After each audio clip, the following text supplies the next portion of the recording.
Nathan Zegura wasn't narrating a classic performance. He was inventing one. During a Browns broadcast, with Shedeur Sanders sitting on the bench due to injury, Zegura launched into an almost feverish monologue, celebrating Sanders as if he were orchestrating the game from the heavens. The disconnect was jarring. Sanders wasn't even in pads, yet Zegura's tone resembled a eulogy for a Hall of Fame career. If you're into the real story and all the messy twists they don't show on highlight reels, go ahead and subscribe. And if you're sticking around to see how this Browns QB chaos plays out, you should definitely be subscribed. He described charisma, destiny, greatness, not stats, not strategy, not plays. It was less football commentary and more mythology being written live on air. That gap between what was happening and what was being said opens a deeper question. When exactly did hype replace highlights? The real story isn't about Shedeur Sanders' actual performance. It's about how media figures like Zegura can fabricate legends out of thin air. The video dissects how exaggerated praise becomes a form of performance art, turning broadcasters into playwrights and players into characters. It reveals the ease with which charisma, potential, or just a familiar name can eclipse on-field contributions. The spectacle is captivating, but it comes at the cost of truth, and it's redefining what sports media has become. You're watching a football game. The quarterback isn't even playing. He's benched due to injury, no less. But somehow, he's the centerpiece of the entire broadcast. The cameras can't stop zooming in. The commentary sounds like a Hall of Fame induction speech. And the guy delivering it? Nathan Zegura, Browns insider, sideline reporter, and, on this particular day, high priest of the Shedeur Sanders Church. Shedeur's not throwing passes. He's not even suited up. But according to Zegura, he might as well be walking on water. If you didn't know better, you'd think you were watching a biopic about a young football prophet sent from the heavens to revolutionize the sport. In reality, it was a college football game, with Shedeur on the bench. Let's be clear, Shedeur Sanders has talent. He's had big games. He's shown potential. But during this game, the one Zegura couldn't stop talking about, he wasn't contributing anything on the field. And yet, what we got was a glowing monologue that made him sound like a generational legend rather than an inactive player. The performance was so over the top, so divorced from what was actually happening, that people had to ask, was this a football broadcast or fanfiction? Because Nathan Zegura didn't just offer praise, he offered prophecy. Sanders, he said, had destiny written all over him. He was the guy, that guy, him. Zegura spoke with such passion and conviction that it felt like he was narrating a sports documentary set decades in the future. But the only problem was, Shedeur wasn't playing. He wasn't throwing touchdowns. He wasn't even warming up. And that's where the absurdity hits. It's not about whether Shedeur Sanders is good or bad. It's about how the media, especially people like Zegura, can create entire narratives out of nothing. The man was benched due to injury, and somehow that made him even more mythical. He didn't need stats. He didn't need to play. He just needed to exist. And Zegura was ready to build a legacy in real time. This isn't just enthusiastic commentary. It's theatrical. It's performative. It's sports analysis reimagined as Broadway. The actual game becomes background noise to the real show, the emotional, exaggerated storytelling happening in the booth. Zegura's delivery turned a standard injury absence into something Shakespearean. Sanders wasn't just a player sitting out. He was a fallen king, temporarily exiled but destined to reclaim his throne. And if that sounds like a lot, that's because it was. At one point, Zegura's voice swells with admiration. He describes Sanders with a tone that suggests he's narrating the birth of a dynasty. It wasn't about analysis anymore, it was performance art. He wasn't reacting to the game. He was crafting a legend. One that, frankly, wasn't rooted in the present moment at all. And the internet noticed. Clips of Zegura's commentary went viral, not because of the insight, but because of the delusion. Social media lit up with memes, jokes, and parodies. People were quoting him like he'd delivered a TED Talk about football destiny. It became its own little media circus. And the reason was simple. Everyone could see the disconnect between words and reality. between narrative and fact. Sanders wasn't playing, but Zegura acted like he'd just thrown for 400 yards. And while that disconnect was hilarious, it was also revealing. Because this isn't just a Nathan Zegura problem. It's a sports media problem. The kind where potential becomes more important than performance. Where hype replaces substance. Where reputation, charisma, and storylines matter more than what's actually happening on the field. It's the cult of personality. And Shedeur Sanders is just the latest to benefit. We've seen this before. Young, charismatic athletes get built up into symbols. Not just of talent, but of legacy, of branding, of family name. And with Shedeur being Deion Sanders' son, the narrative writes itself. People want him to be great. Media figures, fans, broadcasters, they buy into the story before the story is even written. But when that storytelling becomes this disconnected from reality, it becomes a problem. Because sports aren't supposed to be fiction. They're supposed to be earned. You play. You perform. You prove it. But what Zegura gave us was pure myth-making, almost religious in tone. The hyperbole was so intense it stopped being commentary and became satire. Shedeur could have been asleep on the bench and still walked out of that stadium with a crown, based on Zegura's speech alone. And that's the issue. When you elevate someone based on presence rather than performance, you're distorting the very foundation of sports. It's not just annoying. It's damaging. Because it shifts how players are evaluated. Coaches feel the pressure. Fans get swept up in hype.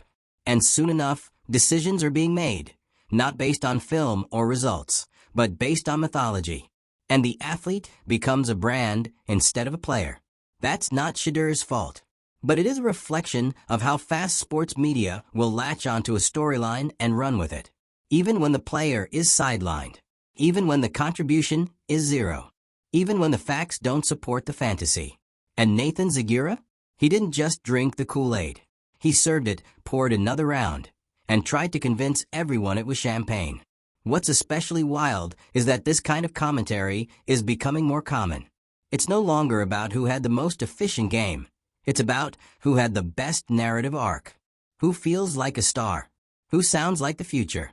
And it's all dressed up in emotional language, cinematic declarations, and quote-worthy monologues. Zegura leaned into that full throttle.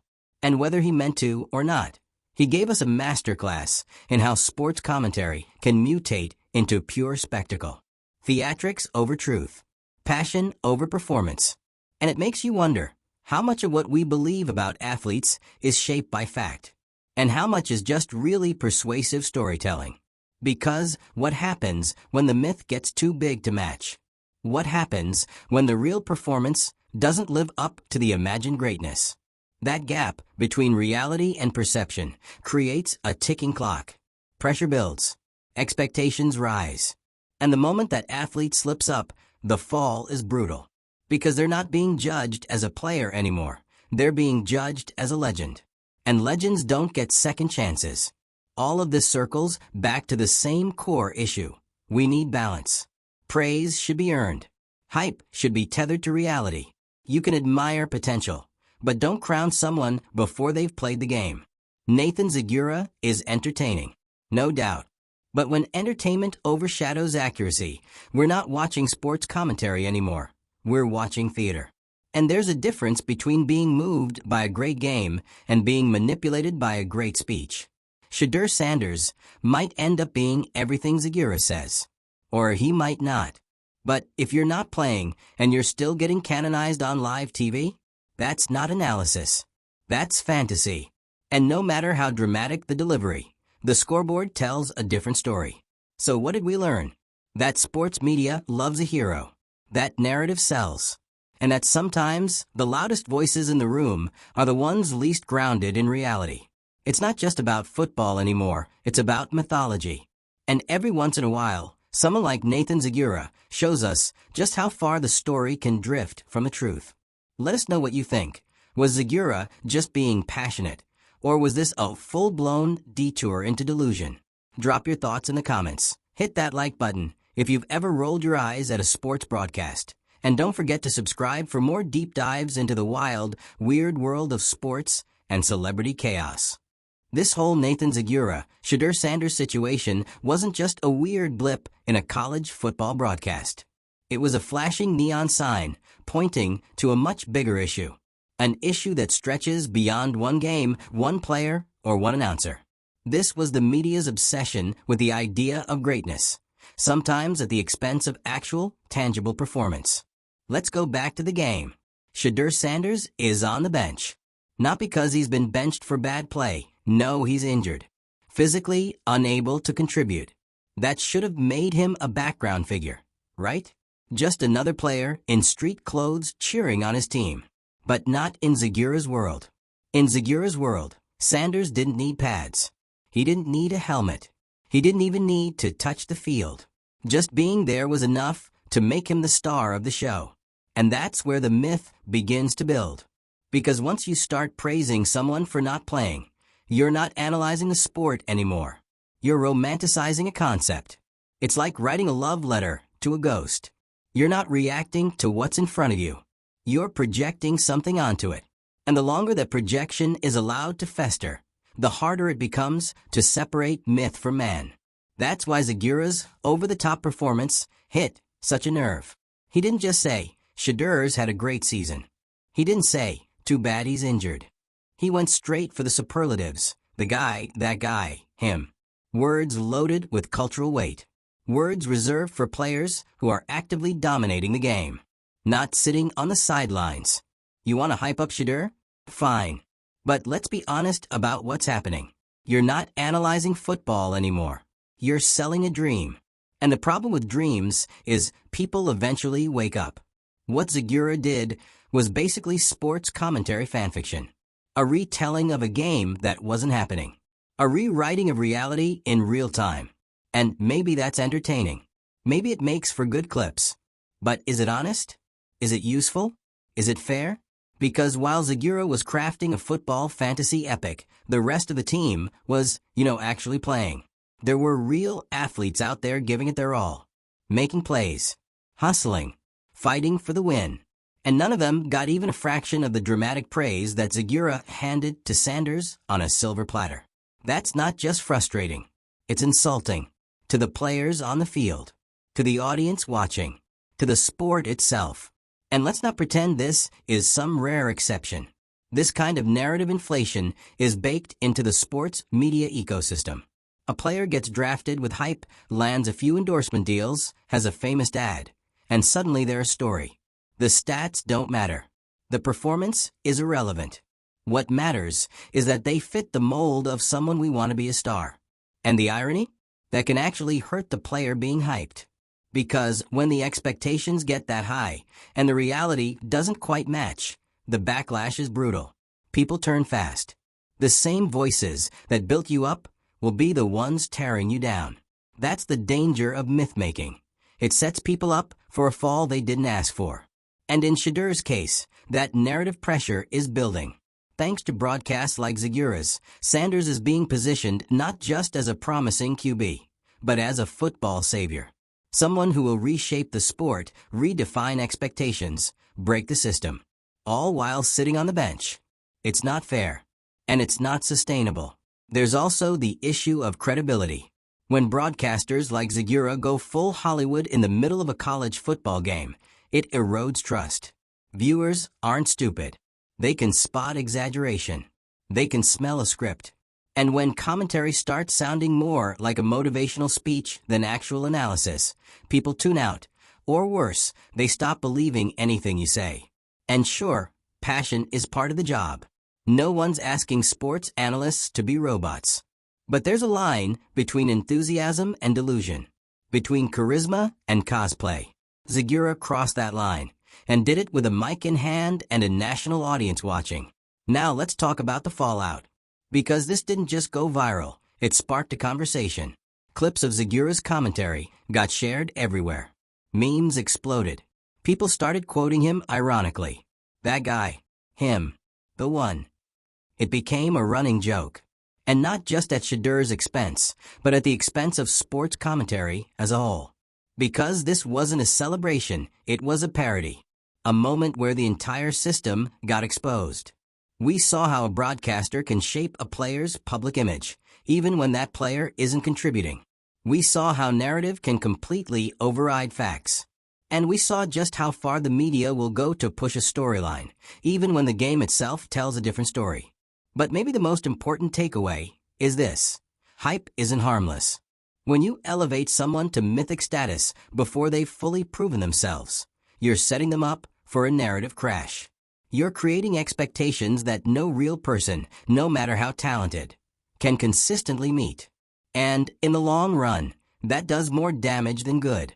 Because eventually, the stats come into play. The wins, the losses, the actual gameplay. And if those don't match the myth, the criticism is twice as loud. The scrutiny is twice as intense. And the fans, who were sold on a legend, start asking tough questions. Questions that athletes shouldn't have to answer alone. So where does this leave Shedeur Sanders? Honestly, in a tough spot. Not because of anything he did, but because of what's being done to him. When commentators like Zegura go full myth mode, they raise the stakes. Every mistake becomes headline-worthy. Every missed pass becomes a scandal. And that's not fair to a player still developing, still learning, still working through the process. Shedeur may one day live up to the hype, maybe even surpass it.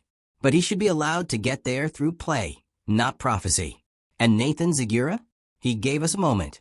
A viral, unforgettable, meme-worthy moment. But he also gave us a cautionary tale.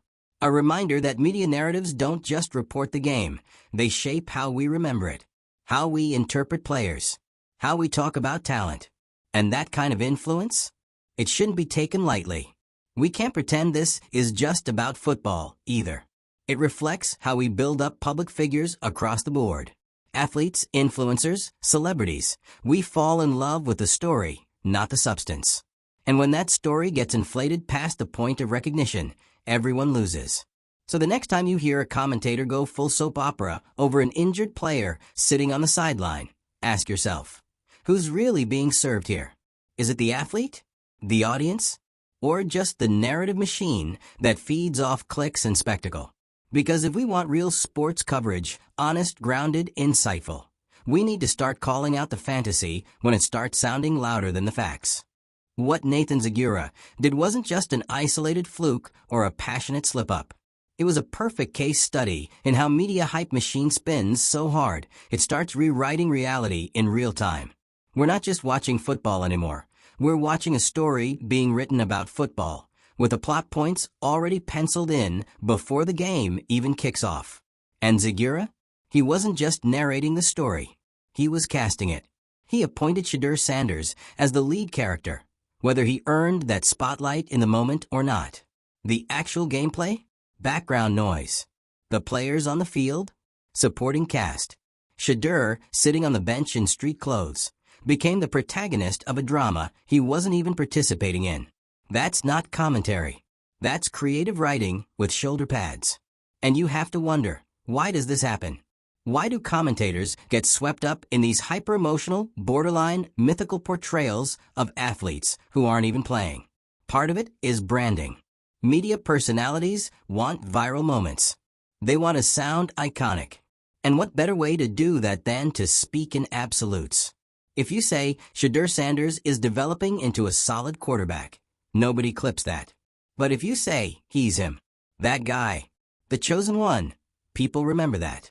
Even if it makes zero sense in context. It's a performance. A carefully calibrated one, even if it comes across like spontaneous passion. And to be fair, Zegura's delivery was compelling. He sounded like he believed it. That conviction? That's what made the whole thing go viral. But it also made it so painfully transparent how disconnected the sports narrative can be from the sport itself. Because the real irony is this. When broadcasters do this level of praise inflation, they aren't helping the athletes. They're feeding the echo chamber. Shedeur might be an excellent quarterback someday. But what happens when his next game is just average? What happens when he has a rough outing? When he throws 2 picks in the first half? That's when the cracks start to show. Because you can't maintain the legend energy if the numbers don't back it up. And when fans have been force-fed that legend narrative, they start to feel betrayed by reality. Suddenly, it's not just a bad performance, it's a fall from grace, a collapse, a scandal. It's exhausting. And it's not fair. To Sanders, to other players, to viewers who just want to watch football without a dramatic voiceover about fate and destiny. And let's not ignore how this imbalance warps perception. Because while Zegura was crafting a Shedeur-centric novella, other players were busting it out on the field. Making plays, scoring, defending, actually impacting the game. And they didn't get a fraction of the attention. Why? Because they didn't fit the narrative template. They didn't have the Sanders name. They didn't come pre-packaged with star power. So instead of getting celebrated for their actual performance, they were overshadowed by someone not even in the game. That's how media bias creeps in. Not always maliciously, but subtly, through selective emphasis, through emotional delivery, through repetition of inflated praise. And before you know it, we're not even watching sports for the competition. We're watching it to confirm the storyline we've already been told. And honestly, it's exhausting. Because real fans can tell the difference. You can't fake greatness forever. You can't sell a myth if the product never delivers. And while a passionate broadcast might go viral once, it won't hold up in the long run if it keeps ignoring the facts. People want truth. And yeah, they want it with a little flair. This is entertainment, after all. But when you go full Shakespeare about a player who's not even in the game, you're not delivering insight. You're delivering fiction. And Zegura's not alone in this. He just happened to be the loudest example in a moment when the disconnect was too massive to ignore. But every time a player gets overpraised based on brand instead of play, this exact dynamic repeats. It becomes less about athleticism, more about aesthetic. Less about numbers, more about narrative. And eventually, the audience tunes out. Not because they don't care about the sport, but because they're tired of being sold something that doesn't match what's in front of them. So yeah, the Shedeur moment was entertaining. It was meme-worthy. It gave the internet something to talk about. But it also peeled back the curtain on a sports media culture that's more invested in selling a protagonist than telling the truth. We need to get back to celebrating what actually happens on the field. Praise the highlight reels, not the hypotheticals. Hype up the players who deliver, not the ones who just have the best storyline. And maybe, just maybe, let the myth come after the performance, not before it. If you're still here, hit that like button. If you've ever had to rewind a game, just to remember who actually played well. Drop a comment if you think Zegura's monologue was motivational or just plain madness. And don't forget to subscribe, because there's always another plot twist waiting in the world of sports drama. And you better believe we'll be here for it.